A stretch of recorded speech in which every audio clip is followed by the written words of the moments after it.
Primeira carta de Paulo aos Coríntios, capítulo 14. Sigam o amor e procurem com zelo os dons espirituais, principalmente o de profetizar, pois quem fala em línguas não fala para as pessoas, mas fala para Deus. Ninguém o entende, pois por meio do Espírito fala mistérios. Mas o que profetiza fala para as pessoas, edificando, exortando e consolando. O que fala em línguas a si mesmo se edifica, mas o que profetiza edifica a igreja. Eu quero que vocês todos falem em línguas, mas muito mais que profetizem, pois quem profetiza é superior ao que fala em línguas, a não ser que as interprete, para que a igreja receba edificação.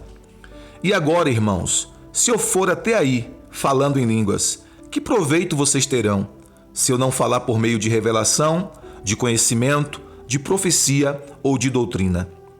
É assim com instrumentos inanimados, como a flauta ou a harpa, quando emitem sons. Se não emitirem sons bem distintos, como se poderá reconhecer o que se toca na flauta ou na harpa? Pois também se a trombeta der som incerto, quem se preparará para a batalha? Assim também vocês, se com a língua não disserem palavra compreensível, como se entenderá o que é dito? Porque vocês estarão como que falando ao vento. Há sem dúvida muitos tipos de vozes no mundo, e nenhuma delas é sem sentido. Mas, se eu não entender o significado da voz, serei estrangeiro para aquele que fala, e ele será estrangeiro para mim. Assim também vocês, visto que desejam dons espirituais, procurem progredir para a edificação da igreja. Por isso, quem fala em línguas, ore para que as possa interpretar. Porque se eu orar em línguas, o meu espírito de fato ora, mas a minha mente fica infrutífera. Que farei então? Vou orar com o espírito, mas também vou orar com a mente. Vou cantar com o espírito, mas também vou cantar com a mente. Se você louvar apenas em espírito, como o não instruído poderá dizer o amém depois da oração de agradecimento que você fez? Porque ele não entende o que você diz. A sua oração de agradecimento pode ser muito boa, mas o outro não é edificado. Dou graças a Deus, porque falo em línguas mais do que todos vocês. Contudo, na igreja, prefiro falar em 5 palavras, com meu entendimento, para instruir os outros, do que falar 10.000 palavras em línguas. Irmãos, não sejam meninos no entendimento.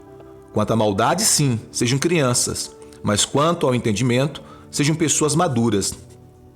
Na lei está escrito: falarei a este povo por meio de homens de outras línguas, e por meio de lábios de outros povos, e nem assim me ouvirão, diz o Senhor. Portanto, as línguas constituem um sinal não para os que creem, mas para os que não creem. A profecia, no entanto, não é para os que não creem, e sim para os que creem. Assim, se toda a igreja se reunir no mesmo lugar e todos se puserem a falar em línguas, no caso de entrar pessoas não instruídas ou não crentes, será que não vão dizer que vocês estão loucos? Porém, se todos profetizarem e entrar ali um não crente ou não instruído, ele será convencido por todos e julgado por todos. O segredo que ele tem no coração se tornarão manifestos, e assim, prostrando-se com o rosto em terra, adorará a Deus, testemunhando que Deus está de fato no meio de vocês. Que fazer então, irmãos? Quando vocês se reunirem, um tem um salmo, outro tem um ensino, este traz uma revelação, aquele fala em línguas e ainda outro faz a interpretação. Que tudo seja feito para edificação. No caso de alguém falar em línguas, que não sejam mais do que 2 ou quando muito 3, e isto sucessivamente, e haja quem interprete. Mas, não havendo quem interprete, fique calado na igreja, falando consigo mesmo e com Deus. Tratando-se de profetas, falem apenas 2 ou 3, e os outros julguem. Se porém vier uma revelação a alguém que está sentado, cale-se o primeiro, porque todos poderão profetizar, um após o outro, para que todos aprendam e sejam consolados. Os espíritos dos profetas estão sujeitos aos próprios profetas, porque Deus não é Deus de confusão, e sim de paz. Como em todas as igrejas dos santos, que as mulheres se conservem caladas nas igrejas, porque não lhes é permitido falar, mas estejam submissas, como também a lei o determina. Se, porém, querem aprender alguma coisa, perguntem em casa ao seu próprio marido. Porque para a mulher é vergonhoso falar na igreja. Por acaso a palavra de Deus se originou no meio de vocês? Ou será que ela veio exclusivamente para vocês? Se alguém se considera profeta ou espiritual, reconheça que é mandamento do Senhor o que estou escrevendo para vocês. E se alguém o ignorar, será ignorado.